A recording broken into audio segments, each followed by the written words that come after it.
এইগুলো কি? আমার কি কোনো ভুল হয়েছে? এই লোকের এমন এমন জায়গায় এত এত গুলি করব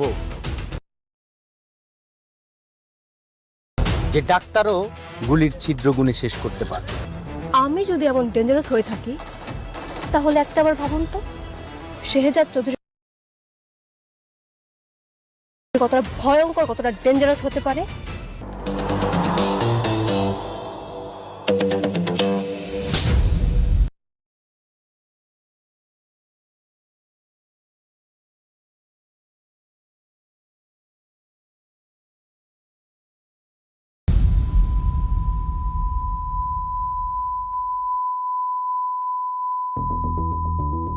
গাড়ি থামান, আমি আপনাদের সাথে যাবো না। গাড়ি থামান, ড্রাইভার সাহেব, গাড়ি থামান বলতেছি।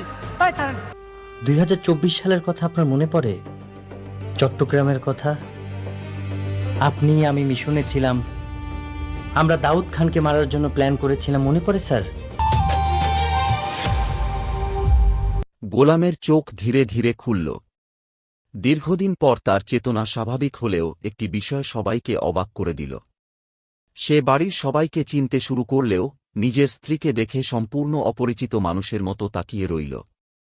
তার স্ত্রী কাঁপা গলায় বলল, গোলাম, আমি তোমার স্ত্রী। তুমি কি আমাকে চিনতে পারছ না? গোলাম কিছুক্ষণ চুপ থেকে মাথা নেড়ে বলল, আমি দুঃখিত। তোমার মুখটা খুব পরিচিত মনে হচ্ছে, কিন্তু আমি কিছুতেই মনে করতে পারছি না তুমি কে। কথাটা শুনেই ঘরে নেমে এল নীরবতা। পরিবারের সবাই হতবাক। এতদিন যার জন্য স্ত্রী দিন রাত এক করে দিয়েছে, সেই মানুষটি আজ তাকে চিনতে পারছে না। ডাক্তার এসে পরীক্ষা করে বললেন, এটাকে সিলেক্টিভ মেমোরি লস বলা যায়। রোগীর অনেক স্মৃতি ফিরে এসেছে, কিন্তু জীবনের কিছু গুরুত্বপূর্ণ অংশ এখনও মস্তিষ্ক গ্রহণ করতে পারছে না। সময়, ভালোবাসা এবং পরিচিত পরিবেশই তাকে পুরোপুরি সুস্থ করে তুলতে পারে। স্ত্রী একটুও ভেঙে পড়ল না।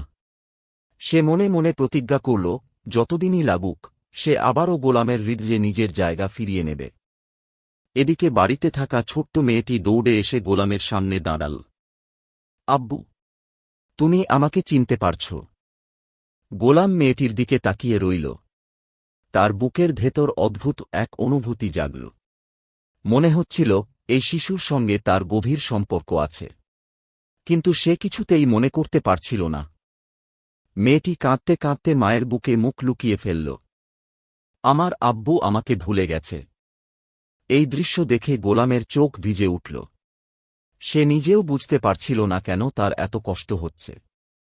রাতের খাবারের সময় তার স্ত্রী গোলামের পছন্দের খাবার রান্না করল। গোলাম প্রথম লোকমা মুখে দিতেই হঠাৎ থেমে গেল। তার চোখের সামনে ভেসে উঠল একটি দৃশ্য, একই খাবার, একই হাসি, একই ডাইনিং টেবিল। সে মাথা চেপে ধরে বলল, এই স্বাদ আমি আগে কোথাও পেয়েছি। স্ত্রী মৃদু হেসে বলল, হ্যাঁ, এই খাবার আমি বহু বছর ধরে শুধু তোমার জন্যই রান্না করি। গোলামের চোখে জল চলে এল। স্মৃতি এখনও পুরোপুরি ফেরেনি, কিন্তু তার হৃদয় যেন স্ত্রীকে চিনতে শুরু করেছে। অন্যদিকে যারা গোলামের স্মৃতি হারানোর সুযোগ নিয়ে সবকিছু দখল করেছিল, তারা খবর পেল যে গোলামের স্মৃতি ধীরে ধীরে ফিরে আসছে। তাদের নেতার আগে বলল, যদি ওর স্ত্রী ওর সব স্মৃতি ফিরিয়ে দেয়, তাহলে আমাদের সব পরিকল্পনা শেষ হয়ে যাবে। তারা সিদ্ধান্ত নিল, যেভাবেই হোক গোলামের স্ত্রীকে এই লড়াই থেকে সরিয়ে দিতে হবে। কিন্তু স্ত্রী জানত না, সামনে তার জন্য আরও বড় পরীক্ষা অপেক্ষা করছে। তবুও সে একটাই কথা বিশ্বাস করত, একদিন গোলাম শুধু আমাকে চিনবেই না, সে সত্যিটাও সবাইকে জানাবে। সেই রাতেই গোলাম ঘুমের মধ্যে হঠাৎ চিৎকার করে উঠল, না, ওকে আঘাত করো না, আমার স্ত্রীকে বাঁচাও। চিৎকার শুনে সবাই দৌড়ে এল। আর তার স্ত্রী বুঝতে পারল, গোলামের স্মৃতি পুরোপুরি না ফিরলেও তার ভালোবাসা এখনও হারিয়ে যায়নি। সকালে ঘুম থেকে উঠেই গোলাম আগের রাতের স্বপ্নের কথা ভাবতে লাগল। বারবার একটি দৃশ্য তার চোখের সামনে ভেসে উঠছিল। কেউ একজন তার স্ত্রীকে আঘাত করতে যাচ্ছিল, আর সে প্রাণপণ চেষ্টা করছিল তাকে বাঁচানোর। কিন্তু সেই স্ত্রীর মুখটি স্পষ্ট দেখা যাচ্ছিল না। গোলামের স্ত্রী চুপচাপ এক কাপ চা এনে তার সামনে রাখল। গোলাম কিছুক্ষণ তার দিকে তাকিয়ে থেকে বলল, আমি জানি না কেন, কিন্তু তোমাকে দেখলে আমার বুকের ভেতর অন্যরকম একটা অনুভূতি হয়। মনে হয় তুমি আমার খুব আপন মানুষ। স্ত্রী মৃদু হেসে বলল, সব মনে করার চেষ্টা করো না। সময় হলে সব নিজে থেকেই মনে পড়বে।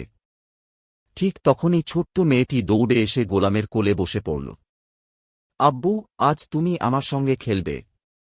গোলাম অবাক হয়ে তার দিকে তাকাল। শিশুটির হাসি দেখে তার বুকটা হঠাৎ কেঁপে উঠল। সে অজান্তেই মেয়েটির মাথায় হাত বুলিয়ে দিল। মেয়েটি আনন্দে বলল, মা দেখো, আব্বু আমাকে আদর করছে। এই দৃশ্য দেখে স্ত্রীর চোখে আনন্দের জল চলে এল। সে বুঝতে পারল, স্মৃতি পুরোপুরি না ফিরলেও গোলামের হৃদয় এখনও তার পরিবারকে চিনে রেখেছে। দুপুরে স্ত্রী একটি পুরনো অ্যালবাম নিয়ে এল। একে একে ছবিগুলো দেখাতে লাগল। বিয়ের ছবি, একসঙ্গে কাটানো সুখের মুহূর্ত, আর তাদের মেয়ের জন্মদিনের ছবি। হঠাৎ একটি ছবিতে চোখ পড়তেই গোলামের হাত কেঁপে উঠল। সে ছবিটি শক্ত করে ধরে বলল, এই শাড়িটা আমি নিজেই কিনেছিলাম তোমার জন্মদিনে। স্ত্রী বিস্ময়ে তার দিকে তাকিয়ে রইল। তাহলে তোমার মনে পড়ছে? গোলাম চোখ বন্ধ করে বলল, সব না, কিন্তু কিছু কিছু মনে পড়ছে। তুমি কাঁদছিলে, আর আমি বলেছিলাম আমি কখনো তোমাকে একা ছেড়ে যাব না। কথাগুলো শুনে স্ত্রী আর নিজেকে সামলাতে পারল না। সে কান্নায় ভেঙে পড়ল। এদিকে বাড়ির বাইরে লুকিয়ে থাকা শত্রুরা সবকিছু নজর রাখছিল। একজন বলল, খবর ঠিকই ছিল, ওর স্মৃতি ফিরে আসছে, আর কয়েকদিন গেলে সব শেষ হয়ে যাবে। আরেকজন বলল, আজ রাতেই শেষ কাজটা করতে হবে। সেই রাতেই বাড়ির বিদ্যুৎ হঠাৎ চলে গেল। চারদিকে অন্ধকার নেমে এল। স্ত্রী রান্নাঘরে ছিল। ঠিক তখনই জানালার পাশে একটি ছায়ামূর্তি দেখা গেল। লোকটি ধীরে ধীরে ঘরের ভেতরে ঢুকতে যাচ্ছিল। ঠিক সেই মুহূর্তে গোলামের মাথায় বজ্রপাতের মতো আরেকটি স্মৃতি ফিরে এল। সে চিৎকার করে উঠল, সাবধান, ওরা আবার এসেছে। গোলাম দৌড়ে গিয়ে নিজের স্ত্রীকে টেনে নিরাপদে সরিয়ে দিল। আর সেই মুহূর্তেই তার চোখের সামনে অতীতের অসংখ্য স্মৃতি একে একে স্পষ্ট হয়ে উঠতে শুরু করল। সে স্ত্রীর দিকে তাকিয়ে কাঁপা গলায় বলল, আমি তোমাকে চিনতে পেরেছি। স্ত্রী অবিশ্বাসের চোখে তার দিকে তাকিয়ে রইল। গোলাম তার হাত শক্ত করে ধরে বলল, তুমি শুধু আমার স্ত্রী নও, তুমি আমার জীবনের সবচেয়ে বড় শক্তি। তুমি না থাকলে আমি কোনোদিন নিজের স্মৃতি ফিরে পেতাম না। ঠিক তখনই বাইরে থেকে একটি বিকট শব্দ শোনা গেল। শত্রুরা বাড়ির প্রধান দরজা ভেঙে ভেতরে ঢুকে পড়েছে। বাইরে বিকট শব্দে পুরো বাড়ি কেঁপে উঠল। দরজার তালা ভেঙে কয়েকজন মুখোশধারী লোক ভেতরে ঢুকে পড়ল। পরিবারের সবাই ভয়ে এক জায়গায় জড়ো হয়ে গেল। কিন্তু এবার গোলাম আগের সেই অসহায় মানুষ নয়। স্মৃতির বড় একটি অংশ ফিরে আসার সঙ্গে সঙ্গে তার সাহসও ফিরে এসেছে। সে স্ত্রী ও মেয়েকে নিজের পেছনে দাঁড়াতে বলল, তোমরা কেউ ভয় পাবে না। আজ আমি কাউকে তোমাদের ক্ষতি করতে দেব না। মুখোশধারীদের একজন হেসে বলল, গোলাম, তোর স্মৃতি ফিরে এসেছে শুনেই আমরা চলে এসেছি। কারণ তুই যদি সব মনে করে ফেলিস, তাহলে আমাদের সব শেষ। গোলাম শান্ত গলায় বলল, তোমাদের মুখ আমি এখনো পুরোপুরি মনে করতে পারছি না, কিন্তু তোমাদের কণ্ঠস্বর আমি ভুলিনি। ঠিক তখনই একজন হামলা করতে এগিয়ে এল। গোলাম তাকে ধাক্কা দিয়ে মাটিতে ফেলে দিল। বাকি লোকগুলো একসঙ্গে আক্রমণ করল। বাড়ির উঠোনে শুরু হল ধস্তাধস্তি। এই সুযোগে গোলামের স্ত্রী দ্রুত পুলিশে ফোন করল। তারপর পাশের বাড়ির লোকদেরও ডাকতে লাগল। এদিকে লড়াইয়ের মাঝেই গোলামের মাথায় আরও স্মৃতি ফিরে এল। সে স্পষ্ট মনে করতে পারল, এই লোকগুলোর পেছনে আছে একজন প্রভাবশালী ব্যক্তি, যাকে সবাই সরকার নামে চিনত। গোলাম দাঁত চেপে বলল, এতদিন আমি ভেবেছিলাম দুর্ঘটনাটা ছিল ভাগ্যের খেলা। আজ বুঝলাম সবই পরিকল্পিত ছিল। মুখোশধারীদের একজন ভয় পেয়ে বলল, ও সব জেনে গেছে। এখান থেকে পালাও। কিন্তু ততক্ষণে আশপাশের মানুষ বাড়িতে চলে এসেছে। কিছুক্ষণ পর পুলিশের সাইরেনও শোনা গেল। পুলিশ এসে 2 জনকে ঘটনাস্থলেই আটক করল। বাকিরা অন্ধকারের সুযোগে পালিয়ে গেল। পুলিশ একজনকে জিজ্ঞাসা করতেই সে ভয়ে কাঁপতে লাগল। আমাদের পাঠিয়েছে সরকার সাহেব। তিনি বলেছেন গোলাম যেন কোনোভাবেই পুরো সত্য জানতে না পারে। এই কথা শুনে গোলামের স্ত্রী বিস্ময়ে তাকিয়ে রইল। এতদিনের সন্দেহ আজ সত্যি হতে শুরু করেছে। গোলাম আকাশের দিকে তাকিয়ে গভীর নিঃশ্বাস ফেলল। আজ আমার স্মৃতি প্রায় পুরোপুরি ফিরে এসেছে। কিন্তু লড়াই এখনই শুরু। তার স্ত্রী তার হাত শক্ত করে ধরে বলল, আমি শুরু থেকে তোমার পাশে ছিলাম, শেষ পর্যন্ত থাকব। গোলাম মেয়েকে বুকে জড়িয়ে ধরে বলল, আজ থেকে তোমাদের দিকে কেউ চোখ তুলে তাকাতে পারবে না। ঠিক তখনই পুলিশের একজন কর্মকর্তা গোলামের হাতে একটি পুরনো ফাইল তুলে দিলেন। এই ফাইলটি আমরা অনেক বছর আগে উদ্ধার করেছিলাম, কিন্তু মালিককে খুঁজে পাইনি। মনে হচ্ছে এটি আপনার। গোলাম ফাইল খুলতেই তার চোখ বড় হয়ে গেল।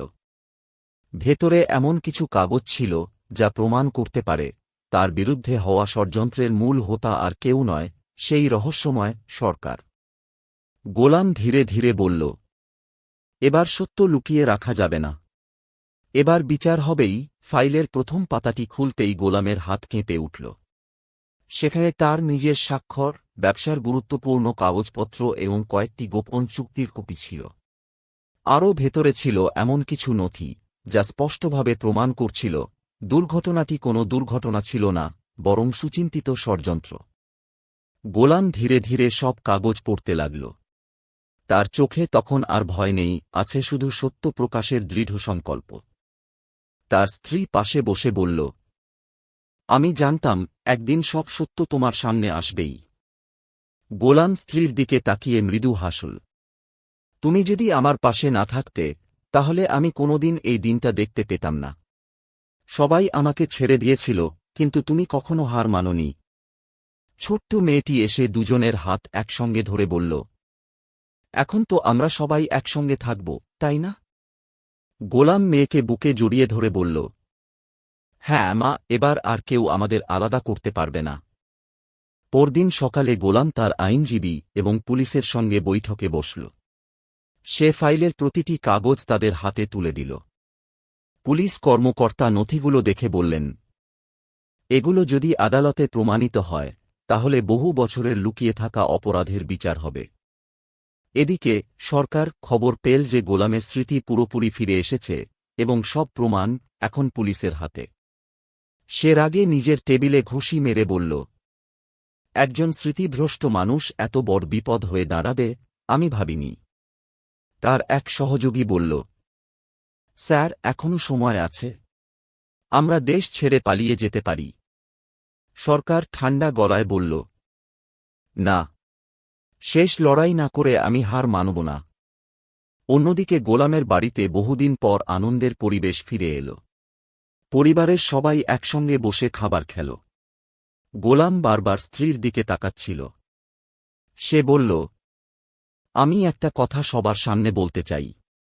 আমার স্মৃতি ফিরে পাওয়ার পেছনে ডাক্তারদের চিকিৎসা ছিল, কিন্তু আমার জীবন ফিরিয়ে দিয়েছে আমার স্ত্রী। তার ভালোবাসা, ধৈর্য আর বিশ্বাস আমাকে আবার নিজের পরিচয় খুঁজে পেতে সাহায্য করেছে। কথা শেষ হতেই পরিবারের সবাই আবেগে কেঁদে ফেলল। ঠিক তখনই গোলামের ফোনে একটি অচেনা নম্বর থেকে কল এল। ফোন ধরতেই অপর প্রান্ত থেকে একটি কণ্ঠ ভেসে এল, তুমি যদি সত্যিই সব জানতে চাও, তাহলে আজ রাত 12টায় পুরনো গুদামঘরে একা এসো। সরকারের এমন একটি গোপন রহস্য আছে যা এখনো কেউ জানে না। কথা শেষ হওয়ার আগেই লাইন কেটে গেল। গোলাম ফোনের দিকে কিছুক্ষণ তাকিয়ে রইল। তার স্ত্রী উদ্বিগ্ন হয়ে বলল, একাই যাবে না, এটা ফাঁদও হতে পারে। গোলাম শান্ত গলায় উত্তর দিল, হতে পারে, কিন্তু সত্য জানার জন্য এবার আমি কোনো ভয় পাব না। রাত যত ঘনিয়ে আসতে লাগল, ততই রহস্য আরও গভীর হতে শুরু করল। গোলাম জানত এই রাতই হয়তো তার জীবনের সবচেয়ে বড় সত্যের মুখোমুখি দাঁড় করাবে। রাত ঠিক 12টা। চারদিকে ঘন অন্ধকার। বহু বছর ধরে পরিত্যক্ত সেই পুরনো গুদামঘরের সামনে এসে দাঁড়াল গোলাম। যাওয়ার আগে সে পুলিশের কাছে নিজের অবস্থানের খবর দিয়ে এসেছিল, কিন্তু গুদামের ভেতরে ঢুকল একাই। চারদিকে নিস্তব্ধতা। হঠাৎ অন্ধকারের ভেতর থেকে একটি কণ্ঠ ভেসে এল। তুমি এসেছ, গোলাম। আমি জানতাম তুমি আসবে। গোলাম চারদিকে তাকিয়ে বলল, কে তুমি? সামনে এসো। ধীরে ধীরে একজন বৃদ্ধ সামনে এগিয়ে এল। তার মুখে ক্লান্তির ছাপ। বৃদ্ধ বললেন, আমি একসময় সরকারের সবচেয়ে বিশ্বস্ত মানুষ ছিলাম, কিন্তু নিজের চোখে তার অপরাধ দেখার পর সব ছেড়ে দিয়েছি।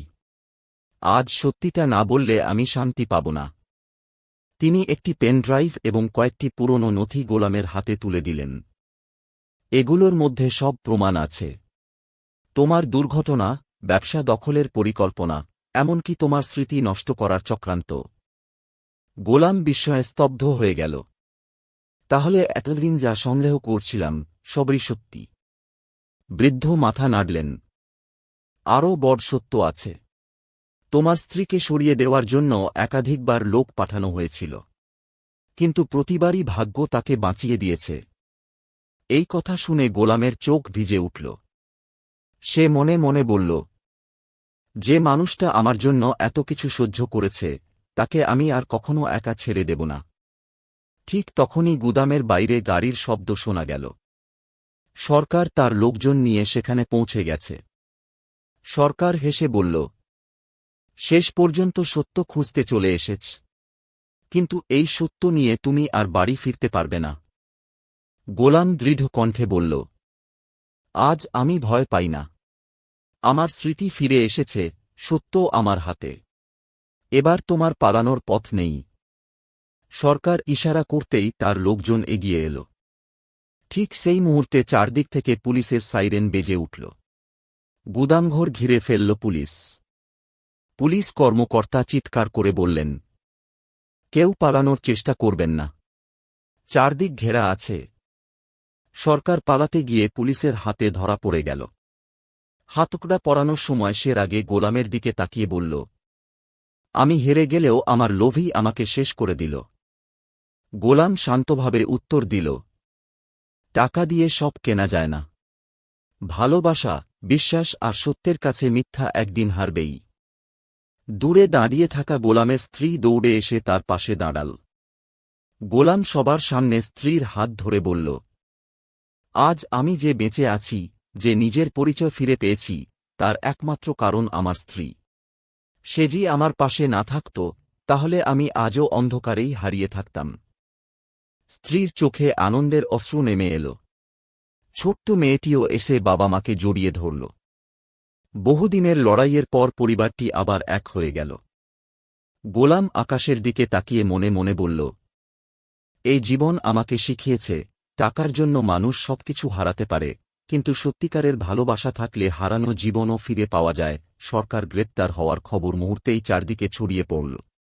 বহু বছর ধরে যে মানুষটি ক্ষমতা আর টাকার জোরে সবাইকে ভয় দেখিয়েছে, সে আজ পুলিশের গাড়িতে হাতকড়া পরে বসে আছে। কিন্তু গোলাম জানত, লড়াই এখনও শেষ হয়নি। পরদিন আদালতে সরকারের প্রথম শুনানি অনুষ্ঠিত হল। আদালত প্রাঙ্গণে সাংবাদিক, সাধারণ মানুষ এবং গোলামের পুরনো ব্যবসায়িক পরিচিতদের ভিড় লেগে গেল। বিচারক সব নথি দেখে বললেন, এই মামলায় যথেষ্ট প্রাথমিক প্রমাণ রয়েছে। তদন্ত শেষ না হওয়া পর্যন্ত আসামিকে কারাগারে রাখা হবে। এই সিদ্ধান্ত শুনে সরকারের মুখের হাসি মিলিয়ে গেল। এদিকে গোলাম তার স্ত্রীকে নিয়ে বহুদিন পর নিজের পুরনো অফিসে গেল। অফিসে ঢুকতেই কর্মচারীরা দাঁড়িয়ে তাকে সম্মান জানাল। একজন বৃদ্ধ কর্মচারী চোখের পানি মুছতে মুছতে বললেন, স্যার, আমরা জানতাম আপনি একদিন ফিরে আসবেন। গোলাম আবেগে বললেন, আমি ফিরেছি, কিন্তু আমার ফিরে আসার সবচেয়ে বড় কারণ আমার স্ত্রী। সে যদি বিশ্বাস না রাখত, তাহলে আজ আমি এখানে দাঁড়াতে পারতাম না। সবাই হাততালি দিয়ে তার স্ত্রীকে সম্মান জানাল। ঠিক তখনই পুলিশের একজন কর্মকর্তা অফিসে এসে একটি খাম গোলামের হাতে দিলেন। এটি সরকারের ব্যক্তিগত লকার থেকে উদ্ধার করা হয়েছে। আমরা মনে করি এটি আপনার জন্য খুব গুরুত্বপূর্ণ। গোলাম খাম খুলতেই ভেতর থেকে একটি চিঠি বেরিয়ে এল। চিঠিতে লেখা ছিল, গোলাম, যদি কোনোদিন এই চিঠি তোমার হাতে পৌঁছে, তাহলে জেনে রেখো তোমার বিরুদ্ধে ষড়যন্ত্রে শুধু সরকার নয়, তোমার খুব কাছের একজন মানুষও জড়িত ছিল, যাকে তুমি নিজের পরিবারের মতো বিশ্বাস করতে। চিঠিটি পড়ে গোলামের মুখ ফ্যাকাশে হয়ে গেল। তার স্ত্রী উদ্বিগ্ন হয়ে জিজ্ঞেস করল, কি হয়েছে? গোলাম ধীরে ধীরে বলল, মনে হচ্ছে আসল সত্য এখনও সামনে আসেনি। আমাদের সবচেয়ে কাছের একজন মানুষ আমাদের সঙ্গে বিশ্বাসঘাতকতা করেছে। এই কথা শুনে ঘরে উপস্থিত সবাই একে অপরের মুখের দিকে তাকিয়ে রইল। কে সেই বিশ্বাসঘাতক? বন্ধু, আত্মীয়, নাকি পরিবারেরই কোনো সদস্য? গোলাম চিঠিটি শক্ত করে ধরে মনে মনে প্রতিজ্ঞা করল, যত বড় মানুষই হোক, যত আপনই হোক, সত্য আমি প্রকাশ করবই। ঠিক তখনই গোলামের মোবাইলে একটি ভিডিও এসে পৌঁছাল। ভিডিও চালু করতেই দেখা গেল বহু বছর আগের সেই দুর্ঘটনার সম্পূর্ণ দৃশ্য ক্যামেরায় রেকর্ড করা আছে। আর ভিডিওর শেষ মুহূর্তে যে মুখটি দেখা গেল, সেটি দেখে গোলাম ও তার স্ত্রী দুজনই হতবাক হয়ে গেল। ভিডিওর শেষ কয়েক সেকেন্ড বারবার চালাতে লাগল গোলাম। তার হাত কাঁপছিল। পর্দায় যে মুখটি দেখা গেছে, সেটি ছিল তার বহু বছরের বিশ্বস্ত বন্ধু রফিক, যাকে সে ভাইয়ের মতো বিশ্বাস করত। সেই মানুষটি দুর্ঘটনার রাতে সরকারের লোকদের সঙ্গে ছিল। ঘরে নেমে এল নিস্তব্ধতা। গোলামের স্ত্রী ধীরে বলল, আমি কোনোদিন ভাবিনি রফিক ভাই এমন কাজ করতে পারে। গোলাম দীর্ঘশ্বাস ফেলে উত্তর দিল, আমিও ভাবিনি, কিন্তু প্রমাণ মিথ্যা বলে না। পরদিন সকালে রফিককে বাড়িতে ডাকা হল। সে স্বাভাবিক থাকার চেষ্টা করলেও গোলামের চোখের দিকে তাকাতে পারছিল না। গোলাম শান্তভাবে মোবাইলটি তার সামনে রাখল। এই ভিডিওটা একবার দেখো। ভিডিও শেষ হতেই রফিকের মুখের রং বদলে গেল। তার কপালে ঘাম জমে উঠল। গোলাম জিজ্ঞেস করল, এবার বলো, সত্যটা কি? রফিক কিছুক্ষণ চুপ করে থেকে কান্নায় ভেঙে পড়ল। আমি তোমাকে মারতে চাইনি। সরকার আমাকে ব্ল্যাকমেইল করেছিল। আমার পরিবারের ক্ষতি করার হুমকি দিয়েছিল। আমি ভুল করেছি, অনেক বড় ভুল করেছি। গোলাম রাগে কাঁপতে লাগল। একবারও আমার কথা ভাবলে না। এত বছরের বন্ধুত্বের মূল্য এটাই ছিল। রফিক মাথা নিচু করে বলল, আমি প্রতিদিন এই অপরাধবোধ নিয়ে বেঁচে আছি। আমাকে যে শাস্তি দেবে আমি মেনে নেব। ঠিক তখনই পুলিশ এসে রফিককে জিজ্ঞাসাবাদের জন্য নিয়ে গেল। যাওয়ার আগে সে শুধু একবার গোলামের দিকে তাকিয়ে বলল, ক্ষমা চাইছি। যদি পারো একদিন আমাকে ক্ষমা করে দিও। রফিক চলে যাওয়ার পর গোলাম ভেঙে পড়ল। নিজের সবচেয়ে কাছের মানুষের বিশ্বাসঘাতকতা সে মেনে নিতে পারছিল না। তার স্ত্রী তার কাঁধে হাত রেখে বলল, সবাই তোমাকে কষ্ট দিয়েছে, কিন্তু আল্লাহ তোমাকে সত্যতা দেখিয়েছেন। এখন আর পেছনে তাকানোর সময় নয়। গোলাম স্ত্রীর হাত ধরে বলল, আমি যখন নিজের পরিচয় ভুলে গিয়েছিলাম, তখনও তুমি আমার হাত ছাড়োনি। আজ আমি প্রতিজ্ঞা করছি, জীবনের শেষ দিন পর্যন্ত তোমাকে সম্মান আর ভালোবাসা দিয়ে আগলে রাখব। কয়েকদিন পরে আদালতে নতুন শুনানি শুরু হল। রফিক আদালতে দাঁড়িয়ে সমস্ত সত্য স্বীকার করল। সে জানাল, সরকারের নির্দেশেই গোলামের গাড়িতে নাশকতার ব্যবস্থা করা হয়েছিল এবং দুর্ঘটনার পর প্রমাণ লুকিয়ে ফেলা হয়। আদালত কক্ষে উপস্থিত সবাই স্তব্ধ হয়ে গেল। বিচারক বললেন, এই স্বীকারোক্তি মামলার মোড় সম্পূর্ণ বদলে দিল। কিন্তু ঠিক সেই সময় আদালতের দরজা খুলে এক অচেনা বৃদ্ধ ভেতরে ঢুকলেন। তিনি জোরে বললেন, মাননীয় বিচারক, এই মামলার আসল সত্য এখনও বলা হয়নি। সরকারেরও একজন মালিক আছে। এতদিন সবাই ভুল মানুষকে মূল অপরাধী ভেবেছে। কথাটি শুনে আদালত জুড়ে চাঞ্চল্য ছড়িয়ে পড়ল। গোলাম বিস্ময়ে বৃদ্ধের দিকে তাকিয়ে রইল। তাহলে কি এতদিন যাকে সবাই মূল ষড়যন্ত্রকারী ভেবেছে, সেও ছিল অন্য কারো হাতের পুতুল? আদালত কক্ষে তিনপতন নীরবতা। সবাই বৃদ্ধ লোকটির দিকে তাকিয়ে আছে। বিচারক শান্ত গলায় বললেন, আপনি কে? আর আপনার কাছে কি প্রমাণ আছে? বৃদ্ধ নিজের পরিচয় দিয়ে বললেন, আমার নাম আব্দুল করিম। আমি একসময় সরকারের ব্যক্তিগত হিসাবরক্ষক ছিলাম। বহু বছর তার সঙ্গে কাজ করেছি। কিন্তু যখন বুঝলাম নিরপরাধ মানুষের জীবন নষ্ট করে সম্পদ গড়া হচ্ছে, তখন সব ছেড়ে দিই। তিনি একটি কালো ফাইল আদালতের টেবিলে রাখলেন। ফাইল খুলতেই বেরিয়ে এল ব্যাংকের হিসাব, গোপন চুক্তি, জমির কাগজ এবং কয়েকটি অডিও রেকর্ডিং। অডিও চালানো হতেই আদালতের সবাই স্তব্ধ হয়ে গেল। একটি কণ্ঠ বলছে, গোলামকে সরিয়ে দাও। ও বেঁচে থাকলে আমাদের পুরো সাম্রাজ্য ধ্বংস হয়ে যাবে। কিন্তু সেই কণ্ঠ সরকারের নয়। গোলামের বুক কেঁপে উঠল। সে ফিসফিস করে বলল, এই কণ্ঠ আমি আগে শুনেছি। হঠাৎ তার মাথায় আরেকটি স্মৃতি ফিরে এল। দুর্ঘটনার আগের রাতে সে একজন প্রভাবশালী ব্যবসায়ীর সঙ্গে দেখা করেছিল। সেই মানুষটি বারবার তার ব্যবসা কিনে নিতে চেয়েছিল। গোলাম রাজি না হওয়ায় সেদিন তিনি হুমকি দিয়েছিলেন। গোলাম দাঁড়িয়ে বলল, আমি মানুষটাকে চিনেছি। আদালতের সবাই তার দিকে তাকাল। এই ষড়যন্ত্রের আসল পরিকল্পনাকারী সেই ব্যবসায়ী। সরকার শুধু তার হয়ে কাজ করেছে। ঠিক তখনই আদালতের বাইরে পুলিশ একটি বিলাসবহুল গাড়ি থামাল। গাড়ি থেকে নেমে আসা ব্যক্তিকে দেখে সবাই অবাক। তিনি নিজেই আদালতে ঢুকে বললেন, আর লুকিয়ে লাভ নেই। সত্য একদিন প্রকাশ পেতেই। লোকটি স্বীকার করল, লোভ আর ক্ষমতার নেশায় সে গোলামের ব্যবসা দখল উঠতে চেয়েছিল। সরকার এবং রফিককে ব্যবহার করে পুরো পরিকল্পনা বাস্তবায়ন করা হয়।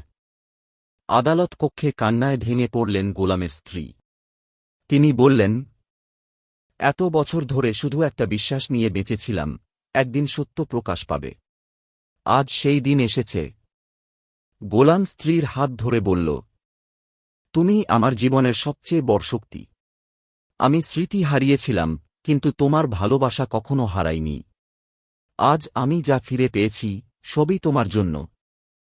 বিচারক সব সাক্ষ্য প্রমাণ গ্রহণ করে বললেন, এই মামলার চূড়ান্ত রায় আগামী শুনানিতে ঘোষণা করা হবে।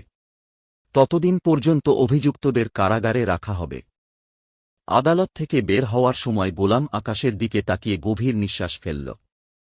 তার লড়াই প্রায় শেষ। কিন্তু সে জানত, শেষ বিচার না হওয়া পর্যন্ত শান্তি নেই। দূরে দাঁড়িয়ে তার ছোট্ট মেয়েটি দৌড়ে এসে বাবাকে জড়িয়ে ধরল। আব্বু, এবার তো সব ঠিক হয়ে যাবে। গোলাম হাসল।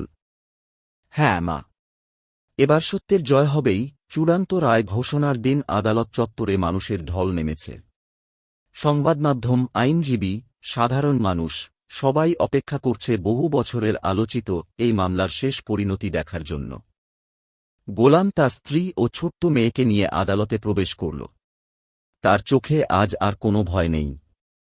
দীর্ঘ সংগ্রামের পর সত্যের খুব কাছাকাছি পৌঁছে গেছে সে। কিছুক্ষণ পর বিচারক আদালতে প্রবেশ করলেন। সবাই দাঁড়িয়ে সম্মান জানাল। বিচারক একে একে সব সাক্ষ্য, ভিডিও, অডিও রেকর্ডিং, ব্যাংকের নথি এবং সাক্ষীদের জবানবন্দি পর্যালোচনা করে বললেন, আদালতের কাছে প্রমাণিত হয়েছে যে গোলামের ওপর হামলা, ব্যবসা দখলের ষড়যন্ত্র এবং স্মৃতিভ্রংশ ঘটানোর ঘটনাগুলো ছিল পরিকল্পিত অপরাধ। আদালত কক্ষে নিস্তব্ধতা নেমে এল। বিচারক রায় ঘোষণা করলেন, প্রধান পরিকল্পনাকারী এবং তার সহযোগীদের আইনের সর্বোচ্চ প্রযোজ্য শাস্তি প্রদান করা হল। তাদের সব অবৈধ সম্পদ রাষ্ট্রের অধীনে নেওয়া হবে এবং ক্ষতিগ্রস্তদের ন্যায্য অধিকার ফিরিয়ে দেওয়ার ব্যবস্থা করা হবে।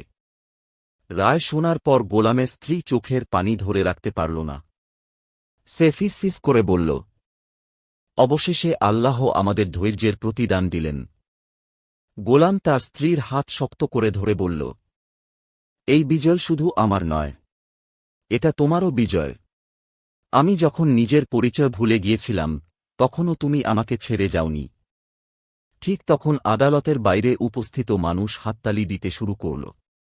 একজন বৃদ্ধ এগিয়ে এসে বললেন, আপনার গল্প আমাদের শিখিয়েছে, অন্যায় যত শক্তিশালীই হোক, সত্য একদিন জয়ী হবেই। কয়েক সপ্তাহ পর গোলাম আবার নিজের ব্যবসার দায়িত্ব নিল। তবে এবার সে একটি বড় সিদ্ধান্ত নিল। সে বলল, এই ব্যবসা শুধু লাভের জন্য নয়, এখান থেকে অসহায় মানুষের জন্য একটি সহায়তা তহবিল গড়ে তোলা হবে, যাতে আর কোনো পরিবার অন্যায়ের শিকার হয়ে অসহায় না হয়। সব কর্মচারী আনন্দে হাততালি দিল। সন্ধ্যায় গোলাম বাড়ির ছাদে দাঁড়িয়েছিল। তার স্ত্রী পাশে এসে দাঁড়াল।